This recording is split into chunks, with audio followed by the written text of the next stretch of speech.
Today I'm checking out this seat suspension kit that was sent to me so I can do the review.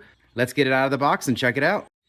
All right, so this is the suspension kit out of the box. It comes with an extension for your switch on your seat, for your safety switch. Comes with all the hardware you're gonna need to mount this to whatever you're mounting it to, the manual, and then of course, the suspension kit itself.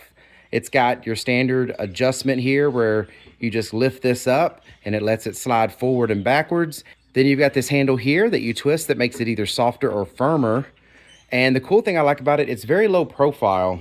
So it's not, very tall. It doesn't add a whole lot of height to your seat. So if you don't have one of these and you're actually adding this to a seat, you're only gonna maybe, 6 inches or so? I don't know how much that is, but 6, 8 inches is all the height that's really gonna add. So this is good in one of those situations where you don't wanna add too much height to your seat.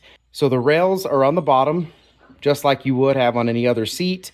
But on top of here, this is a base that you would take off and put on your seat. And to get to it, you've got these bolts here. You take these 4 bolts out, and I'm gonna do that in just a second to let you see it.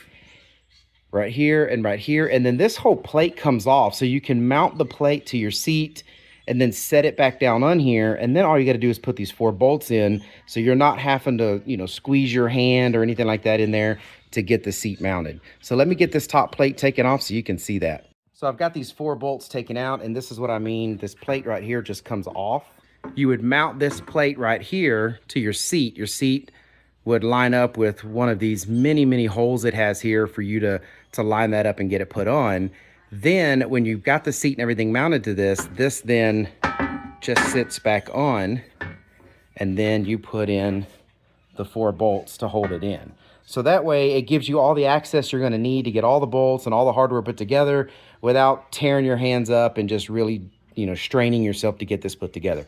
I love this plate idea that they did here. This will make it so much easier to get this thing installed. And then again, like I said, the plate goes back on with just these 4 bolts. Really nice. I played with it by just pushing on it, checking it out. I think it's gonna work great on the tractor. And I hope this information was helpful. Thank you very much for watching. Y'all take care.